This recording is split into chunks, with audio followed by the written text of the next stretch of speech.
Parlant de lundi politique, en ouverture, nous vous le disions, nous marquerons un arrêt important ce matin pour évoquer la question ayant trait à la pensée unique.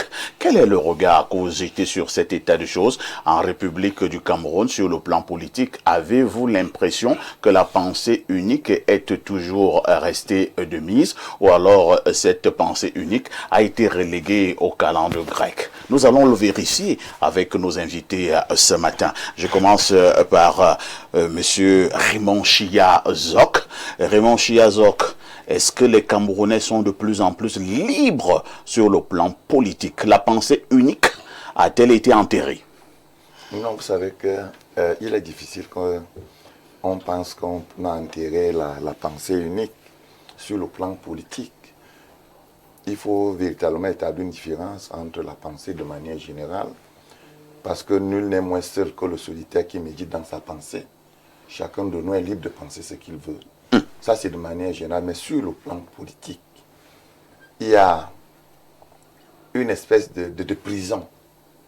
Une espèce de prison parce que tous les avis ne sont pas pris en compte. C'est un groupe de personnes qui pensent pour tout le pays. Si je dois prendre la dernière révision constitutionnelle, on a demandé à personne. Le projet de loi est émané du gouvernement, qui est passé comme une lettre à la poste à l'Assemblée nationale et au Parlement. C'est constitutionnel. C'est constitutionnel, non, au niveau de la pensée. Je n'ai pas dit que c'est une violation de la loi. Je crois que la question que vous m'avez posée, le Parlement nous représente. Justement. Voilà. Mais nous, ça veut donc dire qu'on nous a consultés à travers le Parlement. Tout c'est constitutionnel. Que ça passe par l'Assemblée comme c'est le cas, ou pas, c'est constitutionnel. Parce que c'est illégalement constitutionnel qu'on puisse interroger le peuple. Il faut dire que la Constitution, en l'état actuel des choses, pour que nos téléspectateurs soient au même niveau de compréhension avec nous, prévoit que pour ce genre d'adoption, on peut justement passer par le Parlement en congrès. Là, c'est pédagogique, non, Raymond? Ou alors par voie référendaire. Justement. Cette fois-ci, la voie du congrès au Parlement a été choisie. C'est pour dire que c'est constitutionnel. Le problème ne se pose pas sur le plan de la régularité ou de la conformité avec la loi. Ce n'est pas au niveau de ces deux aspects ou de ces deux éléments. Le problème, c'est sur le thème que vous nous proposez aujourd'hui, la pensée unique. Je pense humblement qu'un référendum est plus représentatif que ce qui s'est passé au Parlement, avec des députés qui ont connu plusieurs prorogations de leur mandat. Nous parlons de la pensée unique. Pourquoi? Parce que lorsque vous avez pris soin de mettre un thème aussi important, c'est pour que les téléspectateurs qui nous suivent comprennent que soit la pensée unique n'est pas enterrée, soit elle est enterrée. Je dis donc personnellement comme homme politique qu'elle n'est pas enterrée. Parce que le peuple, le vrai peuple, n'est pas écouté, il n'est pas consulté. Le peuple subit les lois. Et c'est ça justement ce qui caractérise la pensée unique. Alors, dans des vraies démocraties, le peuple est consulté.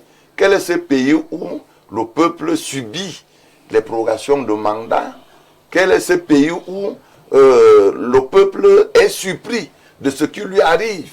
Donc c'est ça justement la pensée unique. Elle n'est pas enterrée au Cameroun. Le Cameroun vit l'époque de la pensée unique. Je ne sais pas si vous êtes fait le tour du Cameroun. Si on va vous dire qu'un seul député ou un sénateur a fait une tournée parlementaire pour aviser au peuple que vraiment on va toucher tel point de la Constitution, voilà ce qu'on envisage faire. Cela n'est pas fait. Donc, le président de la République tout seul, conformément aux dispositions constitutionnelles, a des projets, leur mandat. Ils ont décidé de voter les lois qu'ils veulent, sans que le peuple soit informé, bien avant. Et c'est ça justement la pensée unique. Très bien. C'est une espèce de dictature au niveau des pensées des Camerounais. On dit, nous avons pensé pour vous, et c'est comme ça, et le peuple se soumet. Merci. Bernard Owena, pour vous qui avez connu légèrement, sauf si je me trompe, un tout petit peu l'ancien régime et maintenant le nouveau régime, c'est le régime qui a été baptisé le régime du renouveau.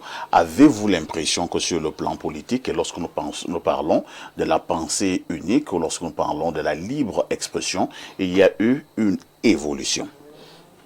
Je voudrais d'abord dire que depuis toujours, même à l'époque des partis uniques, il y a toujours eu ce que je peux appeler plusieurs courants de pensée.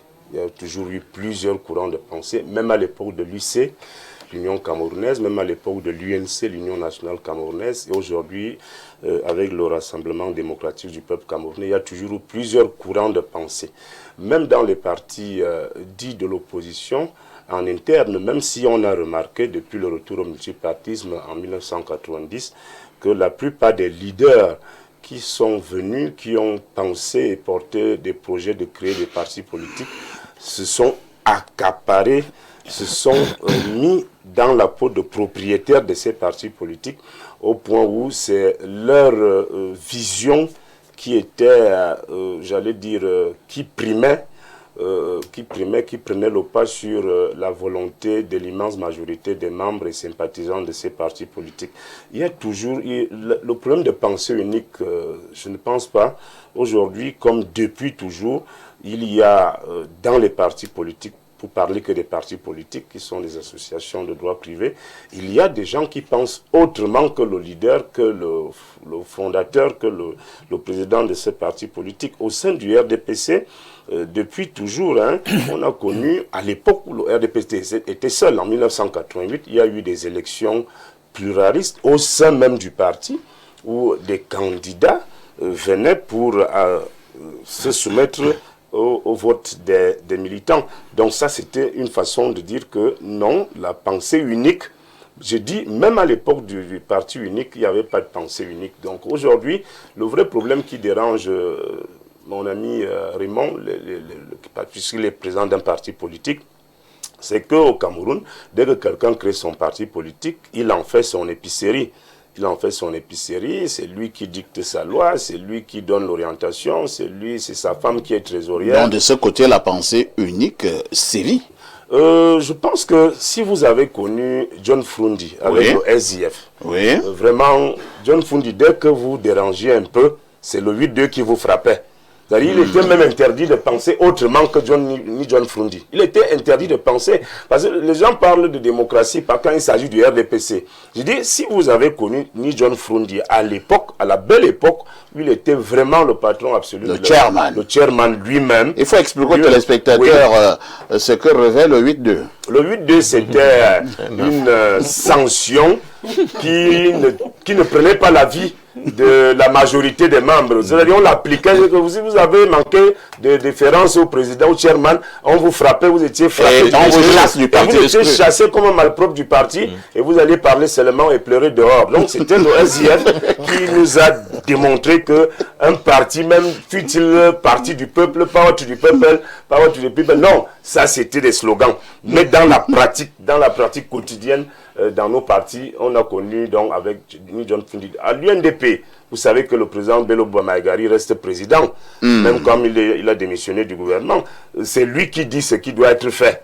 Même quand ses membres passent sur ce plateau, ils ne prennent pas le risque de dire des choses qui peuvent leur coûter cher. Donc, vous comprenez que c'était ça. À l'UDC, c'est M. Ndamjoya, paix à son âme, et aujourd'hui son épouse, c'est eux. C'est Ndamjoya, c'est l'épouse de Ndamjoya aujourd'hui, c'est eux qui disent leur loi. Et après, ce sera le fils. Après, ce sera certainement le petit-fils ou l'arrière-petit-fils. Donc, au RDPC également, où moi je suis membre, militant engagé, parfois ici, ce n'est pas facile. Vous voyez que dernièrement, René Zengele a voulu prendre la parole pour dire qu'il était surpris qu'on allait trop vite avec le changement de la Constitution. Il a connu des choses et d'autres qui sont venus de sa région natale, à l'Est, où on l'a désavoué. Oui, les gens l'ont désavoué, croyant que c'est eux qui sont mieux appelés à parler au nom du parti. Mais non, ce n'est plus la partie, ce n'est plus l'époque de la pensée unique parfaite ici. Il faut laisser les gens parler. Il faut laisser les gens avoir d'autres visions, d'autres opinions que celles de ceux qui pensent ou qui prétendent avoir la même mise sur les associations et les partis politiques.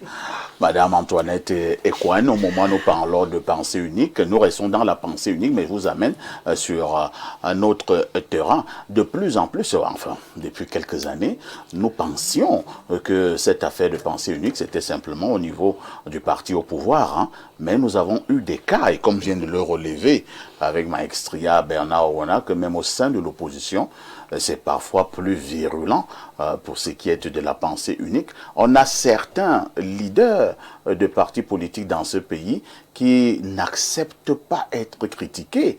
S'ils sont un tout petit peu critiqués, alors là, vous aurez affaire avec leur maître. On va commencer par vous insulter vous-même, on va insulter votre arrière-grand-père, on va s'intéresser au postérieur de votre grand-mère, ainsi de suite. Est-ce qu'à ce niveau-là, c'est également la pensée unique qui est torturée? Parfait.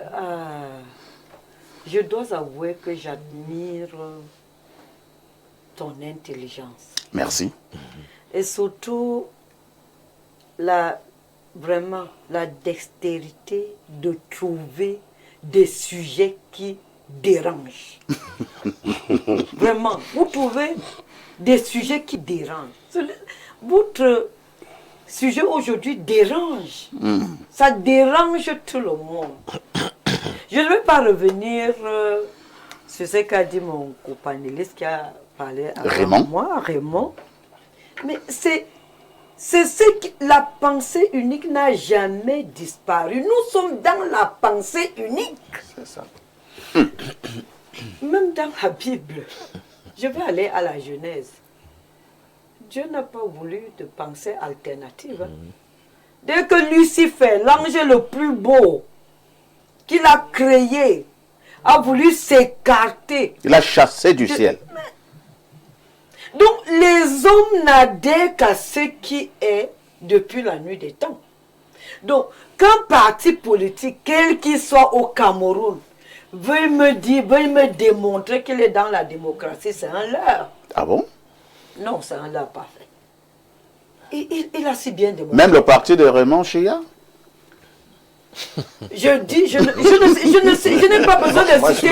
Je ne suis pas besoin de citer des individus parfaits.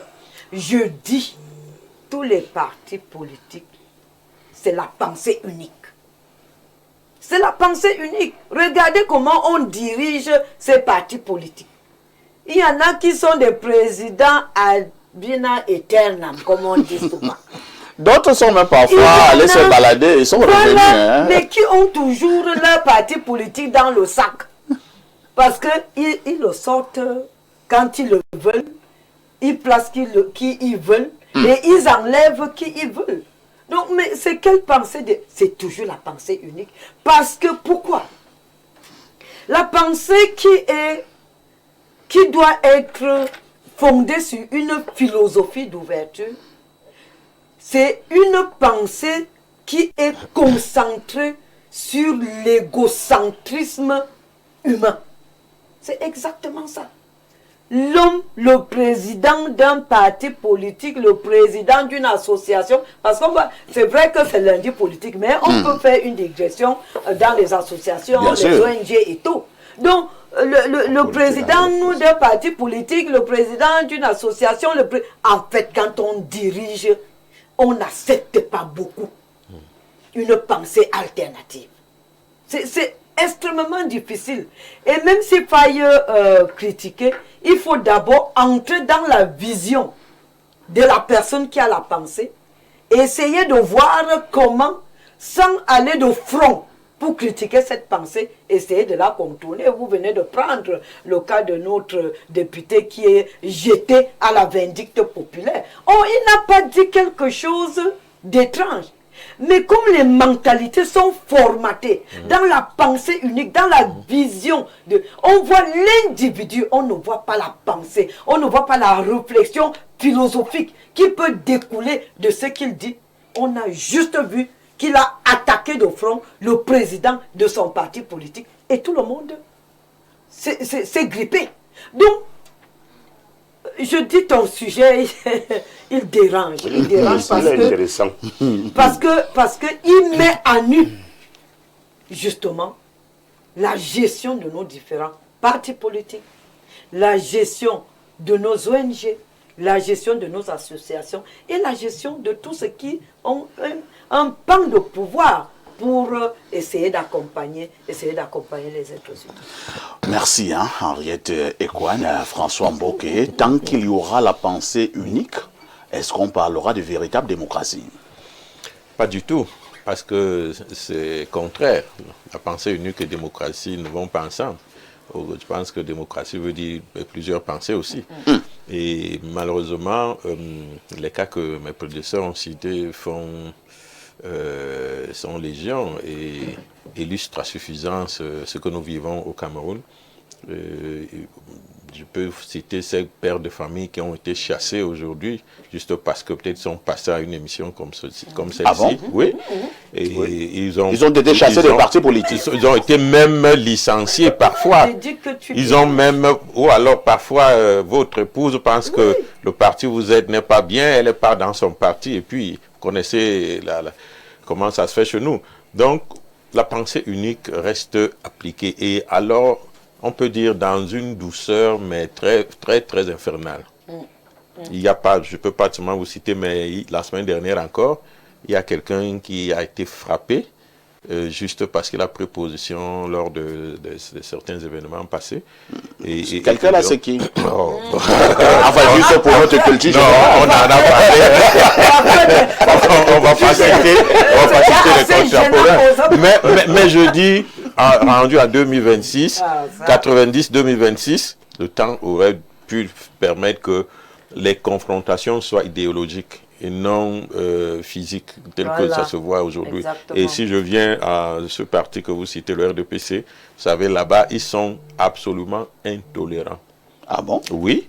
On a un confrère qui est décédé récemment, qui avait tenté de faire ce que Zengele a fait. Il avait été exclu du parti, je pense que jusqu'à sa mort, là. Nous avons plusieurs cas où des gens... Il y a même également eu un député, j'ai oublié volontairement son nom, qui commençait également à être très gênant. Voilà. Et bon, la suite n'a pas été trop bien. Du tout. Bon, il y a eu un courant... C'est pour dire que parfois ils sont violents. Ils sont... Non, il y a des jours comme de nuit. Non. Ils sont violents. Ils sont violents. Non, c'est-à-dire que c'est une politique de violence pour dire celui qui va essayer aura la même application. Mais il y a eu vers, je pense, les années 2000, un courant qu'on a appelé des modernistes. Voilà, progressistes dans le RDPC. Voilà. Mais qu'est-ce que ça a donné? Ils sont où aujourd'hui? Vous connaissez encore un progressiste? Non, donc pour dire que... Les progressistes ont régressé. Mais il y en a, beaucoup sont en exil. Sinon d'autres ont allé continuer la progrès là-bas. Ils ont disparu. Donc c'est un problème sérieux qui prouve que, même ce que nous évoquions ici tout à l'heure avec les contacts humains, lorsque nous travaillons, tout cela vient de cette pensée unique où certains pensent que c'est nous qui avons des choses et vous devez faire comme nous voulons. Nous n'avons pas à nous écouter. Donc, on est très peu enclin à écouter les autres, mais heureusement, parfois, il y a les chaises qui changent. C'est mieux que le jour où vous changez de chaise que vous comprenez que ce que vous faisiez hier à certains peut vous rattraper. Malheureusement, pour le chef de ce pays qui a dit qu'il apporte la démocratie et avancée, et un pays prospère, vous ne pouvez pas, malheureusement, dans des conditions où vous n'acceptez pas la contradiction, où vous n'acceptez pas une critique, positive soit-elle. Vous ne pouvez pas arriver à l'émergence, vous ne pouvez pas développer un pays, vous ne pouvez pas, parce que vous n'êtes pas les seuls à avoir des idées novatrices, vous n'êtes pas les seuls à pouvoir féconder des projets qui donnent. Vous devez faire avec tout le monde. Et même les problèmes que nous avons aujourd'hui au niveau sécuritaire, au niveau de nos relations avec des frères anglophones, c'est parce qu'on est arrivé à cette intolérance. On ne tolère pas que quelqu'un dise ceci, on ne tolère pas que quelqu'un fasse cela, alors que nous sommes tous des Camerounais qui avons voix au chapitre. Merci, François Mboké. Alain Douk, parlant justement de tolérance, nous prenons encore le cas du Cameroun. N'avez-vous pas l'impression que le président actuel, le président Paul Biya, est un tout petit peu tolérant lorsque nous visitons de manière régulière les titres de journaux? les débats télévisés, radio, les débats au niveau des conférences. Le président Paul Biya n'a jamais porté plainte contre un individu. Mais à côté du président Paul Biya, quand nous regardons également les réactions de certains présidents de partis politiques qui n'ont pas encore accédé au pouvoir, lorsque nous voyons la dictature, nous avons peur en se disant, si ceci était à la place de Paul Biya, tout le monde serait en prison. Sur le sujet, on peut dire d'entrée de jeu que c'est vrai. Il y a une certaine tolérance, mais moi, pour mon analyse, je vais la mitiger. En dictature, je l'ai lu quelque part, le slogan, c'est « tais-toi ». On vous dit, dans une certaine démocratie, on pourrait la résumer par un autre slogan, « cause toujours ». Mais vous allez voir que le résultat au finish est le même. Dans la dictature assumée, on t'a dit « tais-toi ». Et dans l'autre, on t'a dit cause toujours pour te dire continue de brasser du vent, parle comme tu voudras, mais le résultat sera le même que lorsqu'on t'a dit tais-toi. Exactement. Absolument. Est-ce que on n'a pas, par cause toujours, matérialisé un tout petit peu cette forme, enrobée cette forme de Et toi, tu préfères quel slogan qui ne s'assume pas, mais qui reste quand même une dictature. Je vais prendre pour illustrer. Ça va très loin. Le sujet, c'est très Non, mais là, on attend pour la question de savoir, toi, tu préfères quel slogan? Il vaut donc mieux cette démocratie-là, même si le résultat est le Parce que les deux formes, c'est la Le résultat est le même. C'est le même résultat et ce qui nous intéresse, c'est les résultats. Vous allez voir. Il y a George Orwell qui a écrit son livre 1984 et il illustre donc dans le roman en question une république totalitaire. C'est une véritable dictature. Et dans cette dictature, justement, ce qui caractérise la dictature, c'est la pensée unique. On ne veut pas que le citoyen pense autre chose que ce que le gouvernant pense. Et il y a des mécanismes qui sont mis en jeu. Une ingénierie pour vous conditionner à penser comme on veut et pour vous conformiser. Tout le monde doit être au même niveau. On ne veut pas de débordement, on pense autre chose que ce qui est admis. Or, vous allez donc voir qu'ici, on bavarde beaucoup, on nous permet quand même à un certain niveau de parler. La preuve en est que tu es en train de parler. Je parle. Et rien ne t'arrivera après cette émission. Voilà. Mais l'histoire, c'est que tu parles tous les jours. Quand on oscille avec ton ton, mais le résultat, c'est le même. Ça ne bouge Le pas. résultat est le même, aucune ligne ne bouge. Quand les gars ne veulent pas vous faire des concessions, ils s'en fichent de vous. Si vous voulez faire autre chose, ils vous sortent les muscles pour vous démontrer qu'ici, en réalité, ce qui compte, c'est le rapport de force. Parce que si ce n'était pas le rapport de force qui comptait, en réalité, une place de choix devrait être accordée à l'opposition. C'est-à-dire que dès qu'on voit que sur un sujet, l'opposition a fait bloc et tient un même discours sur le sujet, on comprend qu'on devrait rétropédaler. Tout à fait. Oh, chez nous, ce n'est pas ça. Il y a une ingénierie subtile qui veut que dans le rapport de force, si on sent qu'on a l'avantage, et d'ailleurs on s'arrange toujours à avoir cet avantage dans le rapport de force, on fait ce qu'on veut. On a beau constater qu'en termes d'externalité, en termes d'outcome, ça ne donne rien, mais puisque dans le rapport de force on est fort, on s'impose et on piétine tout. Donc, le drame camerounais, c'est qu'on s'attendrait donc qu'en réalité, ceux qui ne sont pas au pouvoir, puisqu'ils honnissent ce qui est en train de se passer avec ceux qui sont du régime, prennent conscience qu'il faudrait qu'ils fassent chez eux les choses différemment. Mais on retrouve les mêmes métastases de la dictature dans bien de formations politiques, où on ne veut pas entendre un autre discours que celui qui a pignon de rue dans le parti. On ne veut même pas qu'on écorne un tout petit peu le président qui devient le dieu du parti en question, le Jupiter, même s'il est dans une errance que tout le monde voit et qui est assumé, il ne faut pas le remettre en question. Vous en connaissez au Cameroun? J'en connais. Ah Tu bon? vois que ne tentez pas, monsieur. Il y a des papes, des partis, il y a des Jupiters, là, ne t'amuse pas. Et c'est donc à se demander, vous fustigez cette espèce de totalitarisme subtil, enrobé dans lequel nous sommes en train de baigner. Mais attendez, tel qu'on voit dans vos formations, si vous êtes un jour au pouvoir, on se demande à quoi cela va ressembler quand déjà vous êtes si infidèle à un petit niveau possible. Voilà. Le jour où on vous donne de grandes responsabilités, on peut commencer à croire que on va se faire beaucoup de mal. C'est ça le problème ici. Merci Alain Douk. Allons du côté de notre messagerie pour lire ces nombreuses contributions. Bonjour Perfecto, le docteur PhD de la modération. Ah, ça. Parce que là, t'es sujet. Cette histoire est une réalité simple de ce qu'on n'a pas besoin d'adresser des vœux à quiconque pour servir Dieu. L'Assemblée ecclésiastique citée dans votre dénonciation a énormément laissé des plumes. Bon, je pense que c'est un message qui date depuis quelques jours. Je prends le message d'aujourd'hui qu'il a envoyé. Bonjour Perfecto, le pape Léon XIV de la modération. Et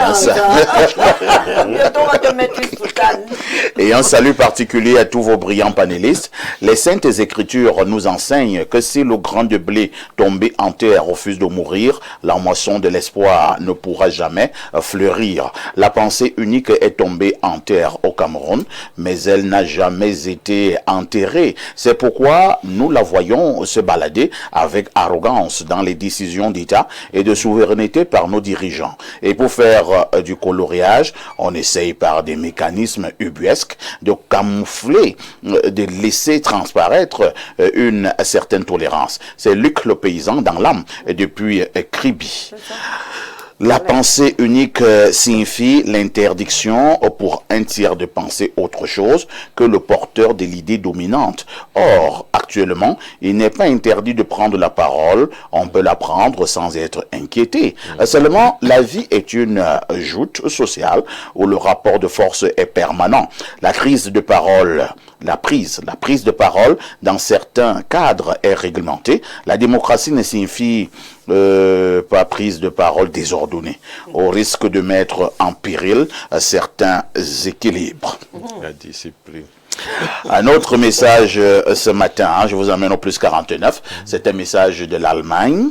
Et que dit le téléspectateur allemand? Bonjour monsieur Aïssi, la démocratie n'existe pas. Les Occidentaux nous ont vendu du vent. Il est temps que les Africains pensent à une manière de se gouverner qui leur soit propre. Il serait très naïf de penser que les Occidentaux aient apporté quelque chose de positif en Afrique. C'est Mandeng Eyum qui envoie cette contribution. Bonjour. Bonjour au pape de la modération et à votre riche panel.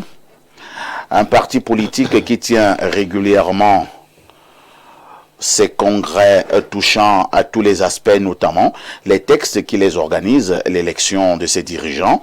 Il est difficile de parler véritablement de pensée unique puisque ces moments imposent au croisement de points de vue, débat, même s'ils perdent sur le poids de la majorité. En cas de vote, les échanges existent quand même. Et il y a aussi le management de ceux qui dirigent les formations politiques. Quand un leader est proche de ses camarades, il fait toujours face au courant divergent qui s'affrontent en lui permettent finalement de se décider. Donc, s'il y a le contact humain entre dirigeants et dirigés, il est difficile de parler de pensée unique. En revanche, le fonctionnement du parti politique n'est rien sans la discipline. C'est Félix Niek du PCRN qui envoie cette contribution. Bonjour, monsieur Parfait Aïssi, ainsi qu'à tout votre panel. Pour le thème du jour, le Camerounais dans son ensemble est dans la pensée unique.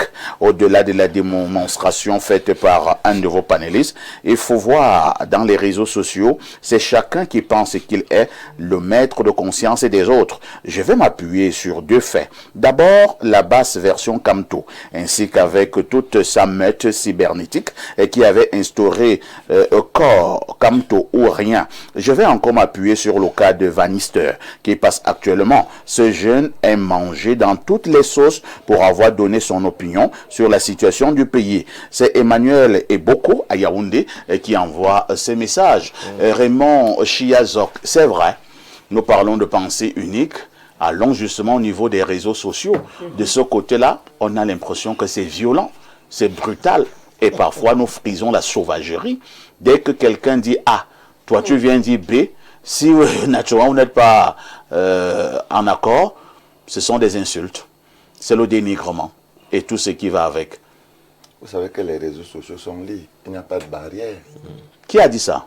C'est libre, il n'y a pas Au Cameroun peut-être. Vous savez que ce qui fait le charme des pays, c'est la norme. La norme qui est la loi, qui dit ce qu'on doit faire et ce qu'on ne doit pas faire. Vous allez voir dans des réseaux sociaux où on poste des actes de sexualité, d'homosexualité, que les jeunes enfants découvrent. Aucune barrière. Donc c'est pour ça que je dis que c'est libre. Non, au Cameroun, hein, je ne dis pas que c'est autorisé. Voilà, parce que vous voulez dire que c'est dangereux venant d'un juriste. Non. Au Cameroun, les réseaux sociaux sont réglementés. Et il y a la norme. Je n'ai pas dit que c'est autorisé. J'ai dit que c'est libre. Puisque ça passe quand même. Oui. C'est réglementé. J'ai pas de différence. Je n'ai pas dit que c'est autorisé, mais c'est libre. Oui. D'ailleurs, même la télévision, elle est réglementée. Quand vous voyez ce que Canal et autres proposent à nos jeunes enfants. Je voudrais vous rappeler, hein, il y a un monsieur concernant le cas de la fille qui a été tuée dernièrement du côté de Nkwaban. Je pense qu'elle s'appelait Divine. Au niveau des réseaux sociaux, les gens donnaient des commentaires. Et il y a eu un commentaire où quelqu'un venait dire ne dérangez pas les gens. Elle-même allait d'abord chercher quoi dans cette immeuble. Est-ce que vous savez que l'antique et les forces de l'ordre ont mis la main sur ce monsieur qui avait juste envoyé ce commentaire? Ah bon? Oui. Il a été arrêté. Il a été arrêté. Ça, on le sait. Et c'est un enseignant. Dans la lecture. Et c'est un enseignant. On le sait. Donc, au Cameroun, on l'a arrêté. Voilà pourquoi je ne fais qu'attirer l'attention que au Cameroun, c'est réglementé. C'est réglementé. C'est des gens qui ne font pas le travail. Juste, voilà. Merci. Si c'est ainsi dit, je dis donc que c'est libre, bien que ce ne soit pas autorisé. La pensée unique est un véritable problème. Monsieur, on a tout à l'heure parlé de ce qui se passe dans les partis politiques. Et vous lui avez fait un clin d'œil en lui posant la question de savoir si c'est la même chose chez moi. Je voudrais dire ici que je suis le deuxième président national de mon parti politique. Et je suis devenu président pendant que le premier était en vie. Donc je n'ai pas succédé à un mort. Parce que nous avons pensé qu'il ne pouvait pas. Et tous les militants et les responsables du parti, les cadres du parti, ont trouvé que je pouvais. Et la pensée unique... oui, justement, parfois, je voulais dire quelque chose qui a été révélé ici.